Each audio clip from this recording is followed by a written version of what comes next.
We're in the galleries at the Getty Museum, and we're looking at one of the great treasures here, Van Gogh's Irises from 1889. We want to take a look at the painting thinking about its life and what's happened in the more than a century since Van Gogh painted it. Yes, it's extraordinary really when you look at works of art and think how they age, not that dissimilar to us as humans. And as much as we love the painting as it currently is now, we have recently carried out in-depth research and discovered that in fact there has been considerable fading of a particular red pigment called geranium lake. And that geranium lake was used with the blues to create wonderful violet colors. We know that Van Gogh was, like so many artists of the time, interested in scientific color theory and the idea that colors that are placed next to one another impact each other. He was reading extensively works by Michel-Eugène Chevreul and also Charles Blanc, talking about color theory and simultaneous color contrasts. When we look at the painting, you'll see the red foreground and the green leaves are complementing each other and making each other appear more bright. And what would have originally been violet or purple petals of the irises contrasting with the yellow flowers in the background. So I think even though currently we look at the painting and we are pretty amazed by how vibrant it is, I think originally when it left the easel, you would have had those contrasting colors. And the most interesting thing is by the recent research that we've carried out, we're almost confirming what Van Gogh wrote, that when Van Gogh arrived at the hospital in Saint-Rémy on the 8th of May, 1889, he took out his easel the following morning and started painting on this painting in particular. Confirming that is a letter we know Van Gogh wrote to his brother. I'm in the process of painting two works, one of violet irises and the other a lilac bush. So he didn't say blue irises. He did not say blue irises, and as we know, Van Gogh was fascinated by color. So for him to write the wrong term seems a little bit unusual. And in fact, we have many letters where he wrote to his brother asking specifically for certain kinds, certain colors of paint. So he was very learned and careful about the pigments that he was purchasing. And what this research has unveiled for us is really something extraordinary. So for many, many years, scholars have known, because of this letter, that the irises were violet. But we have never had any hard scientific evidence to prove that this was the case. Until now. Until now. And I speak on behalf of the scientists because they have really done all the hard work. And they've used various methods to do this, both non-invasive methods and invasive methods. And the non-invasive method has been able to actually identify the location of remnants of the red paint that we can't see with the naked eye. And they've taken a very, very small bit of paint and mounted that in resin and created a cross-section so that we can see the whole layer structure of the paint. And what it has shown us is that the uppermost layer is blue, but as we go down deeper into the painting, you see this wonderful violet color, which is the original color before it started to fade.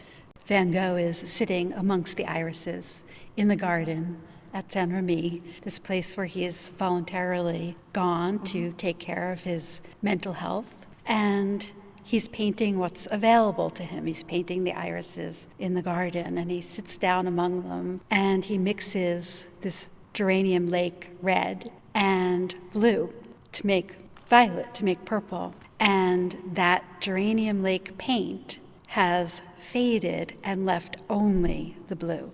What we were able to find out from the analysis was that he used two types of blue. So it's a cobalt blue and an ultramarine. So many different shades and hues of violet would have been in these petals that we now see. And we can also see, by looking at the layers of paint, how some of the pigment that now looks a kind of muddy brown was once a brilliant orange. When you look up into the top left corner of the painting, you see this wonderful cluster of yellow flowers. And in some of them, you see a dark almost liver coloured. It's sort of a nondescript colour. And what we discovered through close looking under the microscope at the painting, and also through pigment identification, is that there seems to be a very brilliant red that has discoloured to this dirty looking brown. So you can imagine the centre of these flowers would have been quite brilliant, contrasting against the green. And that makes me wonder, what do we do in the museum when this is presented to the public? And we have been working very, very closely with experts in multispectral imaging, experts in pigment identification, a colour scientist, and we are trying to simulate what we think would be a close rendition to how the painting looked when Van Gogh left, based on the science and the data we've collected from all the analysis, but also standing back and looking at this as an artistic piece. It was really a moment of experimentation and new colours that were coming out. So it was an incredibly exciting time. And I think Van Gogh's period in Paris opened an entire new world for him. He was mixing with the likes of Seurat and Signac and Gauguin and Toulouse-Lautrec, and he was getting a lot of insight into these new materials. And I think he embraced it all. And then when he went down south, the amazing colours of Provence and the light really suited his style of painting and his colour palette. It is important for us to remember just how new these kinds of vibrant colors were, and that the creation of these colors through chemical innovation was incredibly exciting. Exactly, and I think also you think about psychology, psychiatry in the 19th century. The doctor at the asylum was quite innovative in many ways in that he allowed Van Gogh to bring his paints and to paint in the asylum while he was there. According to the current director of the hospital, Dr. Boulon, who has been incredibly generous with us, he was of the opinion that this was really the first indication of a form of art therapy. And certainly Van Gogh found solace amongst nature, but for that first month that he was in the hospital, he was not allowed to leave the premises. So the only access to nature he had was this walled garden and the view from his window where he could look out into the fields and to the Alpilles mountain range and the wonderful clouds in the sky. So for that first month, that was the only access he had to something that he got great comfort from.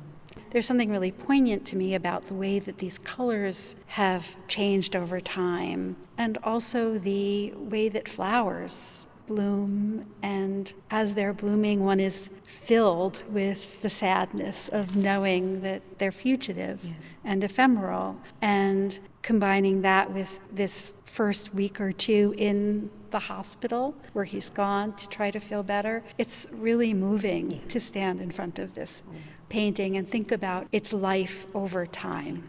When you look at the petals of the irises, you have them here very much in full bloom, but if you look to the background, you have these very strange looking irises. That's what happens with the petal of the iris as it ages, it sort of curls in on itself. And these have been applied on top of paint already, so it's giving you this impression that he has gone back to that area and he has now seized some petals that are dying, and he wants to put them into the composition as well. So sort of it captures the transience of life in many ways.